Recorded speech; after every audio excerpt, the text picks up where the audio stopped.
I'd like to show you my solution to the age-old problem of wanting to watch a game on TV, baseball, football, whatever, that's simultaneously being broadcast by your local radio station. And it's the case where you much prefer the radio announcers to whoever they brought in to do the video that day. But you can't just mute the TV and listen to the radio because they're not in sync.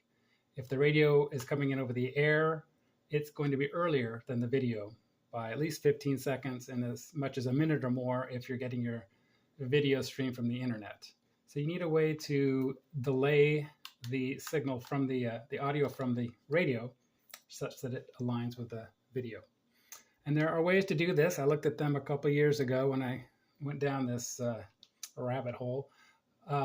They were unsatisfactory to me. They didn't cut it. I figured I could certainly do better than that. And that's what I'm going to show you today.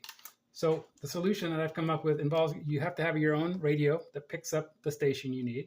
That's going to be our audio source. We'll come out the headphone jack of this decent radio. And that's going to be our source into my little box. Here comes the audio input. It's going to go into this box and it gets delayed by some number of seconds and it's going to be played out this local speaker. It can also optionally be played out through your home entertainment system. I'll show you how to do that later. So this might look suspiciously like a portable radio, and that's because it was not too long ago. That's because I don't have any intrinsic mechanical skill of my own. So I resorted to a bit of hermit crab engineering by finding some similar piece of hardware that had pretty much everything I'd ever want in a box like this. It's got a local speaker built in, it's got the battery holder, it's got a nice solid housing, it's got a knob, another knob for volume, it's got a couple three-way switches, it's got an audio jack, a couple LEDs. And I can get this super cheap. So that's a far, far better solution than if I had tried to make my own box out of whatever, cardboard or something. So I'll show you how this works.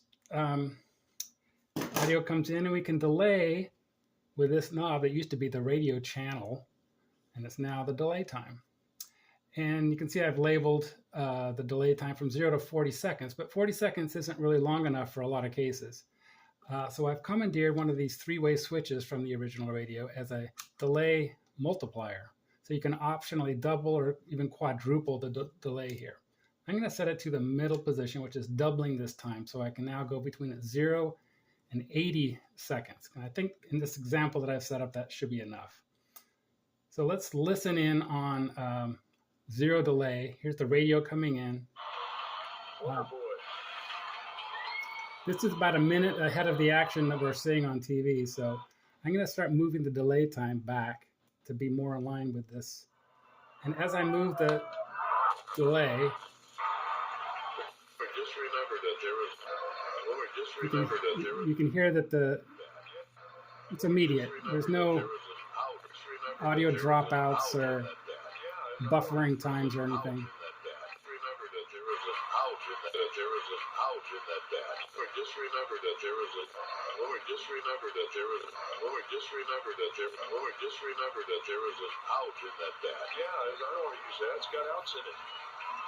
So I'm almost up there. They're talking about Flores wanting to get a new bat because there's an out in that bat, he says. So I think we're going to need about 60 or 70 seconds here. We're not quite there. Oh, we just heard a bat hit a ball. So I'm going to go back up until we can align those two events.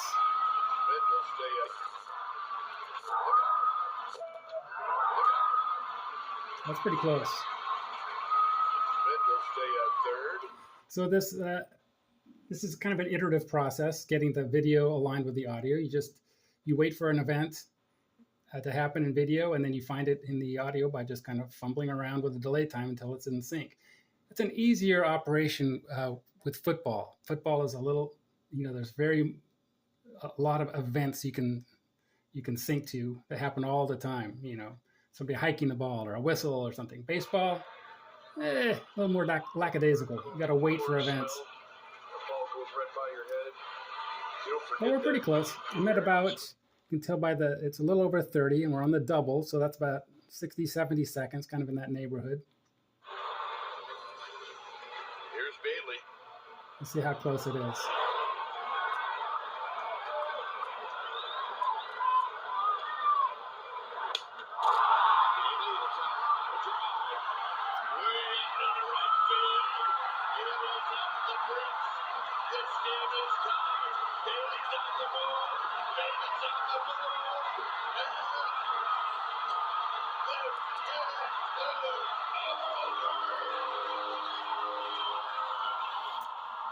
So there you go. That's a great experience, assuming you're a Giants fan. So that's how this works. Let me show you a couple other little bits and pieces about this device. I made a little a website here, down here. This goes over, has a user manual and a couple other things. But let me just go over the other features. Because I commandeered this other piece of gear, I kind of had to find functions for everything. I couldn't leave gaps. So what I've come up with is the big knob is the delay time. That works quite well. The three-way switch over here was that delay multiplier, 2 and 4. And that's because I could have just left the maximum time, 160 seconds, which is on what you get when you quadruple the time here. I could have just made that the default, but it's better to have a smaller range because that means the resolution when you move the delay time is finer. So you should use, if you only need a 30-second delay, then choose the smallest delay range of 40 seconds. And then you'll have a much finer control over the time. So there's a volume knob. This is the only thing that's the same as it was on the original. It's the output volume, listening volume. And on the other side, there's a three-way switch. This is the on and off switch. It's off when it's all the way down. It's on in the middle, and at that point, the audio is routed out to the local speaker. In the third position, it's still on, but now the audio is muted at the speaker, and instead comes out the other side of this stereo cable. So while we were the radio audio comes in on the tip of a stereo. That's the left side. The ring is the optional output. So to use that, what you need is a splitter cable that splits the tip and ring out to 2 mono feeds, tip and ring. Plug that in, and now your tip, your left, your white, is your input from the radio, goes in. But now, because the switch is in the third position, the audio comes out the right, the ring, the red, and then you run another cable over to your home entertainment system, the auxiliary input of that, whatever you have, a powered speaker or whatever. So you have that option. Even though this speaker is pretty loud, it's the good drive. It has actually it's louder than the original radio in this example. Okay, what else? We have a couple LEDs on this box. There's a white LED on the back. On the original radio, it was a flashlight function. Well, so I needed to find something for that to do. So what I came up with is when you first turn the power on, first it displays a firmware revision code, but then it just kind of flutters. And what that's telling you is the recorder is recording, filling up this buffer. So here we are down on the first range, the 40-second range, and that thing's going to flutter for 40 seconds to let you know that the memory is filling up. And I thought that might be useful because otherwise your dial might be pointing to 30, but you haven't yet recorded 30 seconds yet. So you can't really trust these numbers until the memory is full. So that's just kind of a public service announcement saying, hey, cool it, don't freak out. Oh, there it goes. So 40 seconds has elapsed. Now that means all the data in here is fine. You can trust this number now. But if we now go to the 80-second, the double time, it's going to flutter again because we don't have 80 seconds of audio recorded yet. And again, when we go to the quadruple, which is 160 seconds, it's going to flutter for that much longer.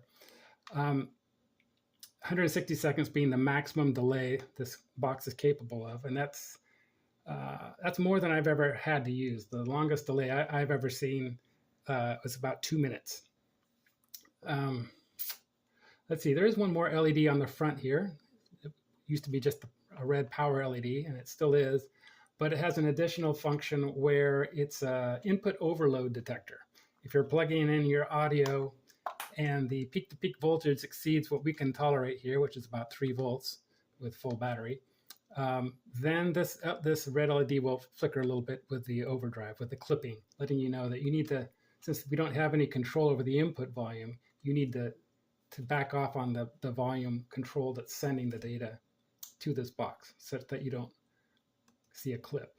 Ideally, you want it as hot as possible, but just before it starts clipping. It may not be possible to get it to clip. If you're driving it from another radio, if this battery voltage is less than this battery voltage, you probably can't generate a signal hot enough to distort this thing. That's all the functions. Like I said, it's a nice little box. It's got a nice battery holder. It's got this clip. And it's inexpensive. So at this website, I have a couple of things. I got the user manual. I've got a schematic if you're interested. I've measured all the audio performance and explained all its, distortion and dynamic range kind of numbers. It also has a comparison of the other solutions out there. There's a software solution out there that's free but has problems. There's a hardware solution out there that's probably great, but it's kind of expensive. And then most importantly, I'll tell you how to procure this thing. I'll post it on eBay, I guess, is probably the easiest way to sell these things. And I'm just hand making these one at a time right here in Santa Cruz, California. Kind of a labor of love, not really trying to make any money here. Just want to find a few kindred spirits out there that could use this technology and have maybe tried the others and have not been satisfied.